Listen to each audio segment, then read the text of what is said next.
आजकल स्ट्रेस की बड़ी बीमारी लोगों को, जैसे मैं हेयर वाले डॉक्टर के पास गया, उनका बाल तो झड़ जाते हैं, लीवर पे भी कोई असर आता है। मेरे कुछ बाल जब सफेद हुए तो मुझसे पहला सवाल पूछा जो मेरे हेयर डॉक्टर थे, उन्होंने कहा कि ज्यादा तनाव तो नहीं ले रहे हो, बट अब तनाव मुझे लीवर से भी जुड़ता हुआ आ रहा है। If you are thinking कि stress is a disease, no, stress is a way of doing better.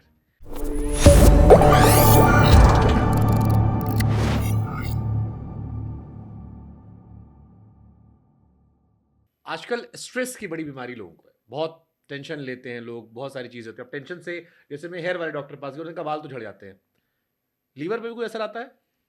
नहीं, बाल झड़ने का कारण स्ट्रेस तो उन्होंने नहीं कहा है। होगा। नहीं, वो सब मेटाबॉलिक ही है। आप देखेंगे जिन लोगों के घर में ये सारी चीज़ें हैं उनके बाल भी जल्दी उड़ते हैं, जल्दी सफ़ेद हो जाते हैं। ये भी लीवर लीवर से जुड़ी हुई है। All they are related to your metabolism, your health.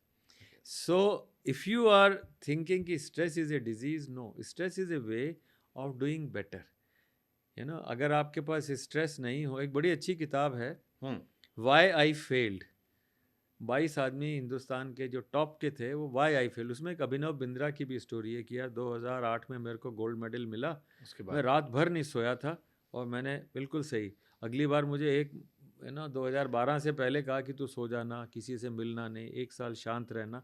I was not under stress but I could shoot.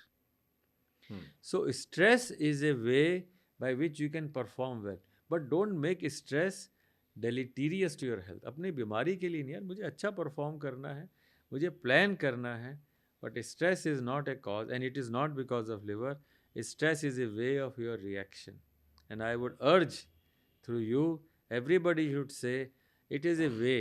मेरा वर्क, मेरा बीपी बढ़ गया यार, ये काम जो है ना, ये एडिटर साहब ने बहुत ज़्यादा दे दिया तो इसके कारण मेरा बीपी बढ़ गया। बीपी वर्क के कारण नहीं है। The way you react to work, the work is same by two people. आप भी वैसा ही कर लेंगे, वो भी कर लेगा, आप कूलली कर लेंगे, चेहरे पे मुस्कान रहेगी, और दूसरा आदमी दुखी होके कर लेगा, बेचारे का बीपी। तो I think stress is not something which is cause for worry. It should be a way of doing better. You agree with me? मैं आपको सुन के समझना चाह रहा हूँ कि जैसे मैंने जब स्ट्रेस की बात की, तो जैसे मेरे कुछ बाल, आपके तो चलिए उम्र के हिसाब से बाल धीरे धीरे एक एज के बाद आते हैं, मेरे कुछ बाल जब सफ़ेद हुए तो मुझसे पहला सवाल पूछा जो मेरे हेयर डॉक्टर थे, उन्होंने कहा कि ज़्यादा तनाव तो नहीं ले रहे हो। तो मुझे लगा तनाव का असर बालों पर आता होगा, बट अब तनाव मुझे लीवर से भी जुड़ता हुआ आ रहा है। नहीं, तनाव का जो है ना, आना ही नहीं चाहिए। you should be cool all the time and you can still do much better. Sometime everything is not in your hand. कई बार आपके हाथ पे सारी चीजें नहीं होती हैं, आप थोड़ा सा पैनिक कर जाते हैं, एक नॉर्मल प्रक्रिया भी है।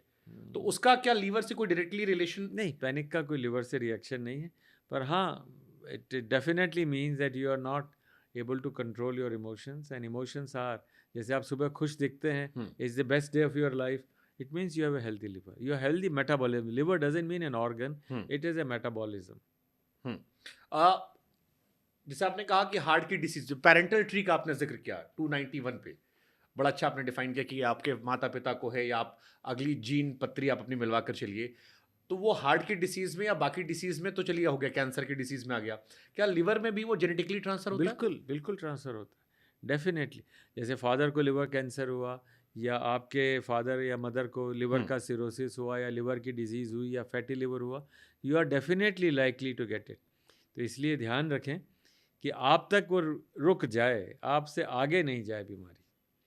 अगर आपको मिली है विरासत में, तो आगे उसको पास ऑन ना करें, अच्छी चीज़ें पास करनी होती हैं। तो लीवर को मजबूत हम केवल healthy diet and body weight से ही Yes. या देयर आर मोर थिंग्स जिससे हम लीवर को मजबूत रख सकते हैं? नहीं, लिवर को मजबूत रखने के लिए तो बहुत सारे, जैसे yoga is another good way, specially things like halasana है, या डाइट का आपका वो है। But remember to get your liver checked for 3 things. One is SGPT, कि अगर SGPT हाई है तो उसको नॉर्मल लाना है, और अगर आपको बहुत साल जीना है, 100 साल शतायु होना है, तो SGPT 10-12 के आसपास रहे तो बहुत अच्छा है।